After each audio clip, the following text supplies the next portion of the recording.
is good, YouTube? Quinn Wade Basketball Analysis coming to y'all with a quick video. I wanted to let you guys know I got some new merchandise available, not just t-shirt anymore. I got different type of t-shirt, different type of shirts and logos that you can purchase on my spread shirt, and also hoodies now.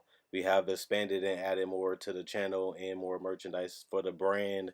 Thanks for supporting. It will be in the description and the links will be in the comment section below. Thanks for helping me and supporting the movement. Quinn Wade Basketball Analysis. I'm going. What is good, YouTube? Quinn Wade Basketball Analysis coming to y'all with a quick video. Hopefully you guys had a fun time and ate some good food and spent some quality time with y'all family. And, hopefully y'all got what y'all wanted for Christmas. Hopefully the video I gave y'all for Christmas, y'all enjoyed too. But, happy holidays. Hopefully you guys can enjoy your New Year's too. But I want to come to y'all with a new person, a new player, a new guy in the NBA, and Rui Hachimura, a guy that a lot of people didn't know much about, or they didn't know if he was going to really be able to be ready for the NBA because he was still improving while he was in college. He proved that he was one of the better rookies so far in his draft class. He proved that he can be a solid starter on an NBA team. His defense isn't where it needs to be. Neither is his offense. But when you look at the fact that he's 21 years old and he's showing that he can be a little bit productive so far in the NBA, I think that's a good sign. Scott Brooks has found a way to make this team competitive, even though they don't have the greatest talent. You look on this sheet, you don't know a lot of these players if you're an average NBA fan, and they still finding a way to compete. They still finding a way to compete, and they still trying to find a way to, go out there and give it they all and try to find a way to win games, and they have been able to do that so far with just Bradley Beal. Just imagine if they would have had John Wall, a guy that can play defense and pick defenses apart with his passing and just abuse, other players, and that probably would make them a playoff team, but it would make them a lot more competitive, which is important. But one thing about Rui, he was supposed to be the guy that replaces Otto Porter Jr. at the small forward position because they gave up on Otto. They paid him his money. He was a three-point marksman the last couple of seasons, and I was surprised that they paid Otto because three-point shooting is at a high volume, and everybody wants a shooter, especially when you're shooting over 40% from three, and you can master the ability to knock down corner threes, which he had, Otto Porter mastered that. So, I thought he had a lot of value. They didn't take that much time to trade him. That just shows you that teams was willing to trade for Otto Porter, and it was a market for Otto Porter. But I was a guy that really did like Otto Porter just because he didn't need the ball to be effective. He wasn't a ball hog. He knew what he had to do, and he also knew the sacrifice for the betterment of Bradley Beal and John Wall and the rest of the team. And I feel like he done that, and I feel like he does more in Chicago than he ever did in Washington. But that's just because they need him to do more, and they're allowing him to do more just to make the team a little bit more dynamic. While, he really benefited playing with John Wall and Bradley Beal in Washington, and they made him look better than what he really was just because they drew so much attention, and he was able to get a lot of easier shots off them too because they did make him get wide open shots. All he had to do was knock them down, and that's nothing to sneeze at because there's a lot of players that can't do it at the level that Otto Porter was doing it the last 3 years, so you have to give him credit on that. But Rui, as a young prospect, to me, he showed more upside already than Otto Porter. The biggest problem with Rui right now is that he's struggling to make threes at a consistent basis, and that's the thing that you want him to be able to do if he's going to replace Otto. But Rui has shown that he can put the ball on the floor, he can get to the paint, he can knock down spot up mid range, he can. He's not afraid to shoot threes. He just hasn't been able to drain them, which is unfortunate because that would have been a big reason why he could have been a candidate for Rookie of the Year. When you're shooting 20% from three with 2 attempts a game and you're not getting to the free throw line that much, it really does hinder how much impact you can have on this team, even though the rest of his numbers are solid, like 85% from the free throw line, 5.8 rebounds, 1.6 assists, and 14 points a game. that's a very good start for a guy that people really didn't know how he was going to be. And he's shooting from the field a lot better than a lot of people thought. People thought that his offensive game was a little rusty. He had to work on his mid range a little bit more. He had to find ways to be more smarter when he gets to the basket and smarter just in general when it comes to offensive, talent. But 48% on the NBA level with a bad team talent wise is pretty good. And I really like the fact that he went out there and played his game and didn't stray away from what made him great. And it has translated so far to the NBA. And 14 points and 6 rebounds is nothing to sneeze at when you have never played at the NBA level. And I'm liking so far what I see out of Rui. I think he is a top 10 rookie. I think he will make the all rookie team with these type of numbers. And it's just about seeing growth out of him now when you look at his career so far, and you want to see him get better. But he looks like a player that John Wall can really make his job a lot easier when he does come back.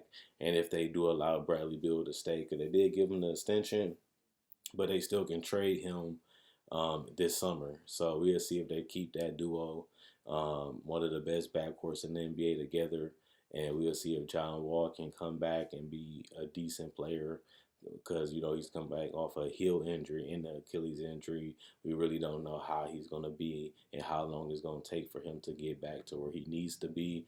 But he's locked in for a couple more years on his contract, so they still going to be stuck with John Wall unless a team don't mind trading for him and taking on a huge risk, which some teams are willing to do. We just don't know the teams outside of Miami that would take that risk to get a guy like John Wall that could probably get back into at least being an all-star caliber point guard because he is still a great passer and he still does have some burst and some speed. Even though he lost some with these 2 injuries, he still is supernatural when it comes to speed and quickness. So, this is a guy that can make Rui job easier in transition just because he's a speed demon and he likes to be unselfish and find his teammates easy opportunities.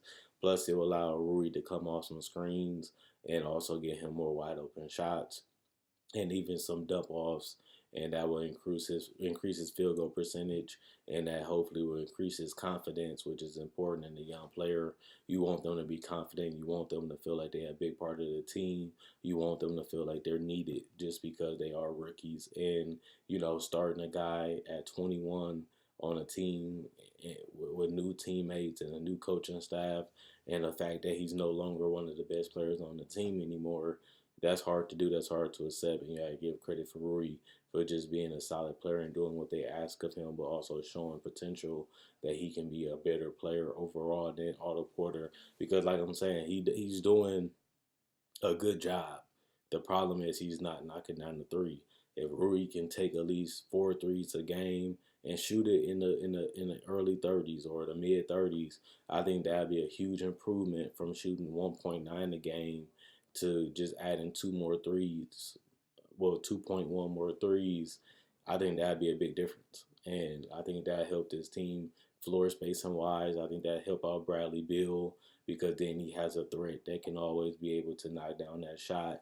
Plus, it would benefit John Wall because he'll have angles and he'll also have the ability to collapse the defense like he always has. But he has somebody that can be reliable from that 3-point range. So at the end of the day, when it comes to Rui Hachimura, I really like the way he has been playing. I like his game.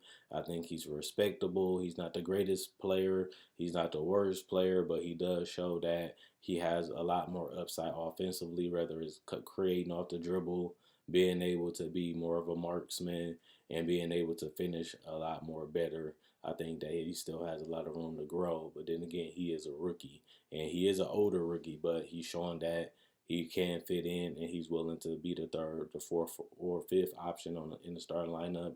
But he also shows the potential to be a third option at the worst, just because of the work he done put in and the consistency he has shown offensively to a certain extent this season so far.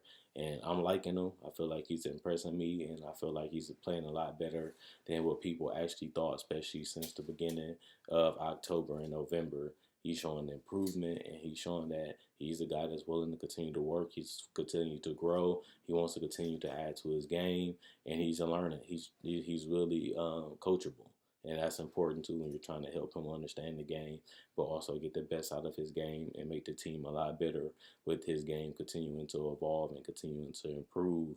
That just make the team more dynamic and more tougher to guard. He's already to me better than Otto Porter as a rookie, and he already off to a better start. The only problem is just a 3-point shot. If he can learn that and become a 30 or 36 to 40% free throw 3-point shooter, this team is going to be a lot more dangerous just because he's a better and more complete offensive player than Otto Porter was. But we still got to see if he can stay healthy. We still got to see how he meshes with John Wall. But other than that, you getting a solid small forward with half the price basically off the contract Otto Porter was offered, and a guy that's showing that he can be productive and showing improvement. Plus, he's going to be on his rookie deal for about 2 to 3 more seasons. So that also helps them too because Otto Porter had a couple more seasons left, but you're paying him over $20 million while you're paying on Rui less than $10 million to do similar things. And this is a lot cheaper of a contract, and he does have a little bit more upside than Otto Porter at the end of the day. But let me know what you guys think. Can Rui become better than Otto Porter? Do you think Rui is already better than Otto Porter when it comes to being an all-around player? Or do you think Rui is just going to be a role player? Do you think he can become a star player? Do you think he can become an all-star player? Or do you think he's just going to be a solid starter? Like we done seen a lot of players like Harrison Barnes and Jetty Osman. Will he be one of those guys, or will he be a Trevor Ariza? Will he be a Harrison Barnes? Will he be a Robert Covington? Whatever he will be, let me know who you think he compares to. Let me know who you think he favors. And let me know if you feel like he can be a legitimate difference maker 2 to 3 years later on this Washington Wizard team. And can he really play with John Wall? And can John Wall bring the best out of him? Or do you think that Wizards should say no? We got Rui. We one of the worst teams in the NBA this season. Add another piece, trade Bill, trade Wall, and try to get some more pieces? Or do you think they should keep Bill and Wall and continue to try to keep them together? And even though they're going to be a lottery team this year, Rui has shown that he's productive, and then you get another productive, hopefully, piece in the draft, and you can try to make a younger core around Bradley Beal and John Wall with more youth, more athleticism, and maybe that can give them an injection of life that they didn't have last year, because they had a roster last year with John Wall and Bradley Beal, and they were struggling to win games consistently. Will that be a difference next year when he comes back, or will that still be the detriment of this team? John Wall and Bradley Beal never won 50 games together. They have never been to the Eastern Conference Finals together, even when healthy. But at the same time, let's see how they build this team and what they do in the summer and who they draft. And then we can see how Rui continues to evolve and keep changing and growing as a player. And maybe he can be a big difference maker down the line. But whatever you think, let me know in the comment section below. Quinn Wade, Basketball Analysis, I'm coming. Like this video, check out my older videos on my channel. I have many playlists. I break down rookies, I break down players, I break down summer league. I do cover the draft, and I got a mock draft up already. Not only that, I do podcasts, and I also talk about the game of basketball, whether it comes to summer league, free agency, trade deadline, buyouts, and also I cover top 10 discussions and stuff like that. So you like this type of video, you like the NBA, check out my older videos and my playlists. I enjoy making these videos. You guys enjoy watching.